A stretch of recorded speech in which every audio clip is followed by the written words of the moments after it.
வணக்கம் நண்பர்களே, welcome to all RS Thoothukudi விவசாயி யூடியூப் சேனல். நான் உங்கள் ஆர்எஸ் ராஜகோபால். இன்னைக்கு நம்ம வீடியோவில் என்ன பார்க்க போறோம்னா, நிறைய பேர் நம்ம வீடியோ பார்த்துட்டு அண்ணா முருங்கை மரத்துக்கு என்ன மருந்து அடிப்பீன்னு கேட்டிருந்தீங்க. அதுக்கான வீடியோ தாங்க இன்னைக்கு. வாங்க வீடியோக்குள்ள போகலாம். அதுக்கு முன்னாடி நம்ம வீடியோவை முதலாக பார்க்குறவங்களா இருந்தீங்கன்னா கண்டிப்பாக நம்ம சேனலை சப்ஸ்கிரைப் பண்ணி பாருங்க. அதே மாதிரி நம்ம வீடியோக்கும் ஒரு லைக் பண்ணுங்க. தொடர்ந்து இந்த மாதிரி முருங்கை சம்பந்தமான பயனுள்ள வீடியோக்களை இந்த யூடியூப் தளத்தில் நாங்கள் கொடுக்க இருக்கோங்க. சரி, வாங்க நம்ம வீடியோக்குள்ள போகலாம். முதல்ல நம்ம என்ன முருங்கை நம்ம வச்சு விவசாயம் பண்ணுறோம்னா, இப்போ நம்ம பார்க்குறது பிஏ டேனிலுங்கிற ரகங்க. இந்த ரகத்தை தான் நம்ம ஒரு 7-8 வருஷமாகவே நம்ம பகுதியில், அதாவது எங்களுக்கு தூத்துக்குடி மாவட்டம் திருச்செந்தூர் பக்கத்தில் மென்னியானாபுரம்னு ஒரு சின்ன கிராமங்க. இந்த கிராமத்தில் தான் நாங்கள் விவசாயம் பண்ணிட்டு வரோம். அதே மாதிரி எங்கள் பகுதி மண் என்ன வகைன்னு கேட்டிங்கன்னா, நல்லா வெறும் மண் பகுதிங்க. அதாவது எவ்வளோ வெயில் அடித்தாலும், நம்ம எவ்வளோ தண்ணி ஊற்றினாலுமே, தண்ணி நம்ம கொடுத்தாலுமே, கொடுத்ததுக்குரிய அடையாளமே ஒரு அரை மணி நேரத்தில் தெரியாத மாதிரி இருக்குங்க. அந்த அளவுக்கு வெறும் மண் பகுதி. அதாவது மண்ணில் தண்ணி நம்ம எவ்வளோ கொடுத்தாலுமே தண்ணி பாட்டுக்கு கீழே போயிட்டே இருக்குமே தவிர அது மேலே தண்ணி கெட்டவே கெட்டாது. அந்த மாதிரி ஒரு மண் பகுதியில் தான் நாங்கள் விவசாயம் பண்ணிட்டு வரோம்.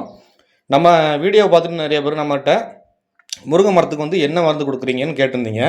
நம்ம வீடியோவில் ஆரம்பத்துலேயே நம்ம காமிச்சிருப்போம். இந்த ஆக்டோங்கிற மருந்தை தான் நம்ம முருங்கை மரத்துக்கு கொடுத்துட்டு வரோங்க. அதே மாதிரி இந்த ஆக்டோங்கிற மருந்தை நம்ம முருங்கை மரத்துக்கு கண்டினியூஸாக ஒரு 15 நாளைக்கு ஒரு தடவை ஸ்ப்ரே பண்ணிட்டு வரோம். இந்த மருந்தோட வீரியம் ஒரு 15 நாளைக்கு தாங்க தாங்கும்.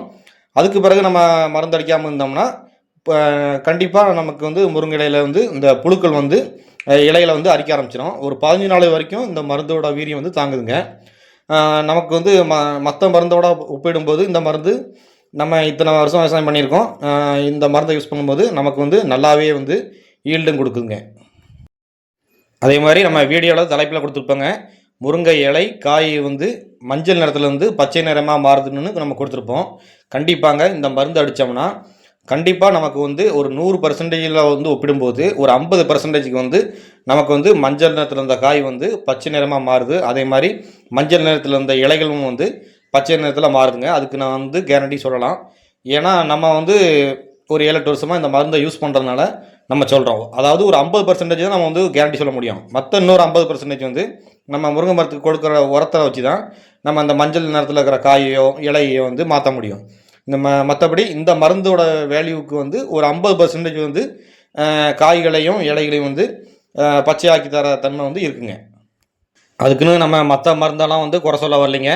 நம்ம இந்த ஆக்டோங்க மாதிரி பெருமாசெக்ட்னு இன்னொரு மருந்தையும் நம்ம யூஸ் பண்ணுறோம். இப்போ அந்த பெருமாசெக்ட் மருந்தெல்லாம் 10 நாளைக்கு ஒரு தடவை முருங்கை கண்டினியூஸாக அடித்தாகணுங்க. அந்த மருந்தெல்லாம் 15 நாளைக்கு ஒரு தடவை அடித்தா சரிப்படாது. ஏன்னா 10 நாள் வரைக்கும் தான் அதோட வீரியம் தாங்கும். ஆனால் இந்த ஆக்டோங்கிற மருந்து ஒரு 15 நாளைக்கு வரைக்கும் தாங்குது. அதனால் நம்ம பெருமாசெக்டை வச்சு 10 நாளைக்கு வரைக்கும் ஒரு டைம் நம்ம அடிச்சுட்டு வந்த விவசாயத்துக்கு இப்போ இந்த ஆக்டோங்கிற மருந்துக்கு நாங்கள் மாறி இருக்கோம். இந்த ஆக்டோங்கிற மருந்துக்கு மாறுறதுனால நமக்கு 15 நாளைக்கு ஒரு தடவை அடித்தாலே போதுமாக இருக்குது. அதனால் நமக்கு வேலைப்பளு குறைவாக இருக்குது. என்ன காரணம்னா, நம்ம தோட்டத்தில் காய் பறிப்பு சீசன்லாம் ஆரம்பித்த பிறகு அந்த காய் பறிப்பு வேலை, மற்ற வேலைகள்லாம் நம்ம செய்ய வேண்டியிருக்கோம். அந்த டைமில் நம்ம 10 நாளைக்கு ஒரு தடவை நம்ம மருந்து அடிச்சுட்டே இருந்தோம்னா ரொம்ப கஷ்டமாக இருக்கும். 10 நாளுங்கிறது டக்குன்னு வந்துடும். ஒரு வாரம் போன மாதிரிக்கும் பார்த்தா அடுத்த நாளே நம்ம மருந்து அடிக்க வேண்டியதாக இருக்கும். ஆனால் இந்த ஆக்டோ மருந்தை அடிக்கும்போது ஒரு 15 நாளுங்கும்போது அது இன்னும் கூடுதலாக அந்த மாதிரி, அதாவது ஒரு 2 வாரம் தாக்கு பிடிச்ச மாதிரி இருக்கிறதுனால நமக்கு முருங்கை தோட்டத்தில் உள்ள மற்ற வேலைகளை செய்கிறதுக்கு இந்த மருந்து அடிக்கும்போது நமக்கு ஈஸியாகவும் இருக்குது. அதே மாதிரி காய்களும் நல்ல பச்சைத்தன்மையாகவே நமக்கு கிடைக்குது. அதனால் நமக்கு நல்ல ரேட்டுக்கும் நமக்கு வியாபாரிகள் எடுக்கிறதுக்கும் உதவுது. அதே சமயம் காய்கள் தனி பச்சையாக இந்த மருந்தை வச்சு மட்டுமே மாறிடாதுங்க. நம்ம அதோடைய பராமரிப்பு, அதாவது தண்ணியும் அதுக்கு நம்ம கரெக்டாக விடணும். அதே மாதிரி அதுக்கு கொடுக்க வேண்டிய உரங்களும் நம்ம கரெக்டாக கொடுக்கணும். அப்படி எல்லாமே சரியாக கொடுத்து நம்மளும் இந்த மருந்தை யூஸ் பண்ணோம்னா கண்டிப்பாக பச்சை நிறத்தில் மாறுங்க. அதே மாதிரி இலைகளும் நல்லா பச்சையாக டார்க் பச்சையாகவே நல்லா மாறுதுங்க. சரிங்க, எல்லாம் ரைட்டு தான். இந்த மருந்தை நம்ம முருங்கைக்கு எவ்வளோ அளவில் நம்ம யூஸ் பண்ணணும்னு கேட்டிங்கன்னா, நாங்கள் இந்த 200 லிட்டர் பேரல் அளவில் தாங்க நாங்கள் தண்ணி பிடிச்சி முருங்கைக்கு மருந்தை கலக்கி நாங்கள் யூஸ் பண்ணோம். அப்படிங்கும்போது நாங்கள் 200 லிட்டர் பேரலுக்கு இந்த ஆக்டோங்கிற மருந்தை ஒரு 100 ml அளவில் நம்ம கலந்து முருங்கைக்கு இந்த மாதிரி நம்ம ஸ்ப்ரேயரை வச்சு ஸ்ப்ரே பண்ணிட்டு வரோங்க. இந்த ஆக்டோ மருந்து மாதிரியே இன்றைக்கி மார்க்கெட்டில் என்கவுண்டர் அப்படி இப்படின்னு நிறையா விதமான மருந்துகள் முருங்கைக்கு வந்திருக்குங்க. ஆனால் நம்ம தோட்டத்தில் பொறுத்த வரைக்கும் ஒரு 5-6 வருஷமாகவே இந்த ஆக்டோங்கிற மருந்தை தான் நம்ம யூஸ் பண்ணிட்டு வரோம். அதனால தான் நம்ம இந்த அளவுக்கு தைரியமாக இந்த மருந்தை யூஸ் பண்ணுறதுனால காய்கள் வந்து நல்லா பச்சையாக தன்மையாக மாறுது. அதே மாதிரி இலைகள் வந்து பச்சை தன்மையாக மாறுதுன்னு உங்கள்கிட்ட சொல்ல முடியுதுங்க. மற்றபடி நம்ம இந்த ஆக்டோ கம்பெனிக்குமோ இல்லை நமக்கோ இல்லை எந்த ஒரு லிங்கும் கிடையாதுங்க. இது எந்த ஒரு ப்ரொமோஷன் இந்த மாதிரி சம்மந்தமான வீடியோக்களும் கிடையாது. நம்ம தோட்டத்தில் நம்ம வந்து யூஸ் பண்ணியிருக்கோம். அதில் வந்து நல்ல ரிசல்ட் தந்திருக்கு. அதனால தான் சரி நமக்கு தெரிஞ்சதை வந்து நம்ம இந்த யூடியூப் தளத்தில் வந்து சொல்லுவோங்கிறனால தான் இந்த வீடியோவில் சொல்கிறேங்க. மற்றபடி ஒவ்வொரு பகுதியிலையும் வந்து ஒவ்வொரு விதமான மருந்துகளும் வந்து கிடைக்கிது. அந்தந்த ஏரியாவுக்கு தக்க நல்ல மருந்துகளும் கிடைக்க தான் செய்யுது. அதனால் உங்கள் தோட்டத்துக்கு வந்து எது சூட்டபுளாக இருக்கோ அதை வந்து யூஸ் பண்ணுங்கள். மற்றபடி நம்ம தோட்டத்துக்கு வந்து இந்த மருந்தை யூஸ் பண்ணுறதுனால நல்லாவே இருக்குது.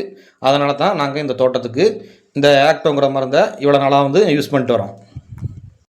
இனி வர்ற வீடியோக்குள்ளே நம்ம இந்த ஆக்டோ மருந்தை பயன்படுத்தி எப்படி ஒரு 50% மஞ்சள் நிறத்தில் உள்ள இலையையும் மஞ்சள் நிறத்தில் இருந்த காயையும் எப்படி பச்சை நிறத்துக்கு கொண்டு வரோமோ அதே மாதிரி என்னென்ன உரங்களை வந்து நம்ம முருங்கை கொடுக்கும்போது மஞ்சள் நிறத்தில் இருந்த முருங்கைக்காயும் மஞ்சள் நிறத்தில் இருந்த இலைகளும் வந்து எப்படி பச்சை நிறத்துக்கு வருதுங்கிறத நம்ம அடுத்தடுத்த வீடியோவில் என்னென்ன உரங்கள்லாம் யூஸ் பண்ணலாங்கிறத கண்டிப்பாக இந்த யூடியூப் தளத்தில் நம்ம வந்து பதிவிடுறோங்க. இதே மாதிரி முருங்கை சம்பந்தமான வீடியோக்கள் வந்து உங்களுக்கு தொடர்ந்து வேணும்னா ஆர்எஸ் தூத்துக்குடி விவசாயிங்கிற நம்ம சேனலை வந்து சப்ஸ்கிரைப் பண்ணி லைக் பண்ணி பாருங்கள்.